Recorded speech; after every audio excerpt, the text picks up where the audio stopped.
Greetings. I'm Father Paul DeMuth, the senior priest of the Diocese of Green Bay, currently serving as sacramental minister at St. Bernard's in Appleton.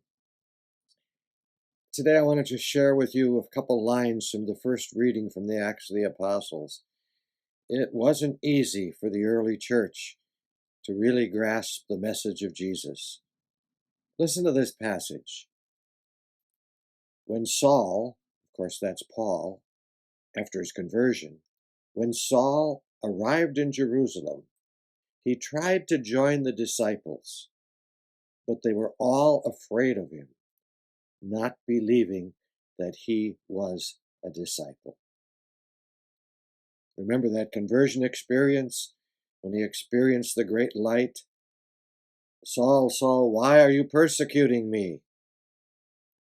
And it was Jesus. And he did change. But his reputation was something else. He had had papers to go and arrest anybody who believed in the way, the Christian way of life. And now he goes to Jerusalem, and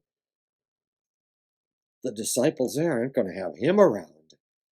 Does that mean they're going to be arrested? You know, it reminded me of a story I heard the other day. Deacon Dave Denby is going to become the new pastoral leader at St. Bernard's in Appleton, where I serve. And I shared a meal with him and his wife the other day. And he was telling me that he has lived in a number of different cities and towns throughout his life.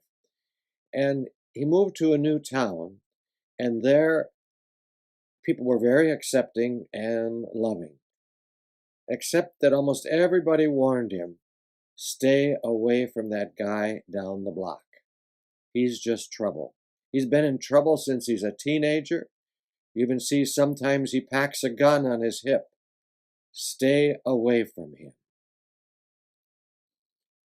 Well, I don't know if it was curiosity or love that got into Deacon Dave, but he decided one day to go down the block and meet him. And there he discovered, even though the guy looked kind of rough, a 50-year-old man who was very gentle and very easy to talk to. He had discovered a new neighbor and a new friend, despite what everybody else said.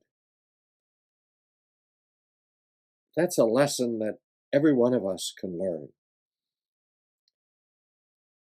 I've had to learn that beautifully, actually, through my many years of celebrating Mass at the Green Bay Correctional Institution. You know, you don't get to a maximum security prison for a minor offense. You've done something serious. But one of the rules that are there when you go to the prison is that you don't ask prisoners what they did and why they're in the prison. And that rule is a real blessing because you take people for who they are. And so I've been experiencing over the years all sorts of men of different ages, from what seems like late teens to in their 70s in that prison. And they're there for Mass. And you can see them struggling to change. You can see smiles on their face and kindness. They want a different life. And oh my gosh, has their faith impressed me. I don't know what their history is. I don't need to know. But I see that God has touched them and embraced them as his own.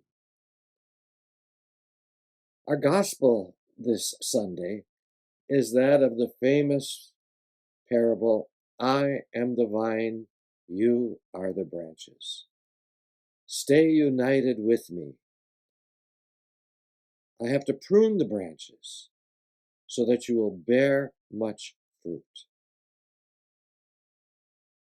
Every person that ever lives, graced by God as we are, needs some pruning.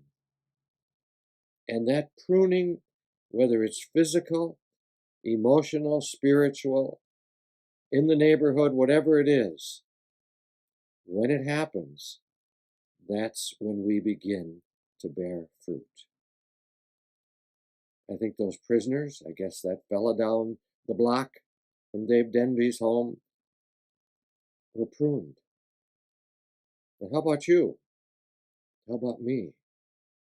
Where do we need the pruning so that we can bear much fruit? You know, every person has the divine spark of life within them. And it's up to us to let that spark grow. Every one of us has divine life, no matter how much we have gone astray. So I think the challenge for us this Easter season is to continue to let that spark grow in us, but also to look for that spark in others. Can you and I discover that in that neighbor down the block that we never talked to?